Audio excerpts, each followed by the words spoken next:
Ora bem, então pessoal, hoje nós vamos voltar a dar ciências. Para já eu peço desculpa pelo meu sumiço. Eu posso explicar. Bom, é basicamente assim, nós estamos a dar muitas matérias. Que é assim, eu não sei se vocês repararam, mas eu só dou aqui coisas quando eu percebo. E pessoal, está a ficar complicado porque eu não estou a perceber nada das pessoas que estão a dizer. Por exemplo, matemático, era suposto já dar muita coisa, só que eu não percebi nada. E o nosso teste já vai ser segunda. Portanto é assim, pessoal. Peço desculpa pelo meu sumiço, mas para mim, as matérias que nós estamos a dar, em certas disciplinas, para mim não é interessante. Ok? Mas enfim, agora vamos dar ciências. E vamos dar os níveis de organização biológica dos ecossistemas. Bom, para já vocês têm de saber o que é uma espécie. Uma espécie é constituída por um conjunto de organismos normalmente semelhantes que, quando cruzados entre si, originam descendência fértil. Uh, E depois vocês têm de saber, por exemplo, o que é uma população.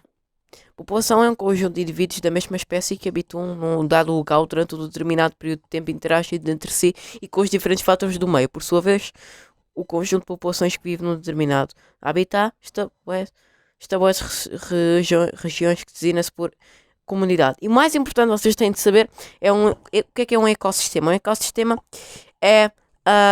é o conjunto da comunidade instalada num determinado local, designado a componente biológica. O meio físico onde a mesma está instalada designa-se componente abiótica. E as interações entre eles, ok? Portanto, o ecossistema é um conjunto da comunidade instalada num determinado local, ok? Bom, então vocês não sei se sabem, mas estão a ver os quatro subsistemas que nós demos? Vitosfera, biosfera. Foquem-se só na biosfera. Aliás, eu já tinha dito isto na aula passada, mas foquem-se na biosfera. Dentro da biosfera está o ecossistema. Dentro do ecossistema está a comunidade. Dentro da comunidade está a população. E dentro da população está a espécie. Ok? Vocês têm de dizer, por exemplo, vai 100% sair uma pergunta no teste a dizer, por exemplo, define. Não, pera, não é define, desculpem. Quer dizer, vai parecer define, mas ponha por ordem crescente os quatro, a complexidade dos seguintes níveis de organização biológica, ok? Vocês têm de pôr por ordem crescente ou decrescente, pode ser um dos dois. Se for crescente é biosfera, ecossistema, comunidade, população e espécie. Se fosse decrescente era espécie, população, comunidade, ecossistema e biosfera, ok? Bom, no ecossistemas tem o componente biótica, que são os seres vivos e interações entre eles e a comunidade abiótica, e no componente abiótica existe água, luz, temperatura, pH, vamos dar em físico-química, salinidade, sol, vento e etc. Bom, pessoal, a minha setora de físico-química está um mês no hospital, ou seja, nós não vamos ter mais aulas de físico-química. Né? É bem difícil, mas vocês safaram-se. E a minha setora de matemática também está uma semana a faltar, então também não pode comparecer, não podemos ter aulas de matemática. Né? Que fixe, não é? Boa fixe. Mas continuando. Os fatores abióticos podem ser climáticos, ou seja, temperatura, luz, água e vento, e edáficos, que é a composição do substrato, ok?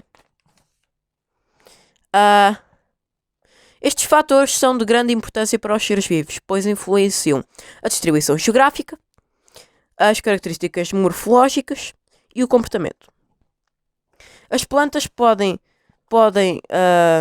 ser de dia curto, exemplo, uma almequer, podem ser indiferentes, por exemplo, um morangueiro, e pode ser de dia longo, ou seja, o milho. E os animais que realizam movimentos podem ter fatoroxia positiva, que por exemplo a traça, e a fatoroxia negativa, que é por exemplo um morcego. Ok? Vocês têm de saber o que é o fotoperíodo. Fotoperíodo é o número de horas de exposição à luz por dia.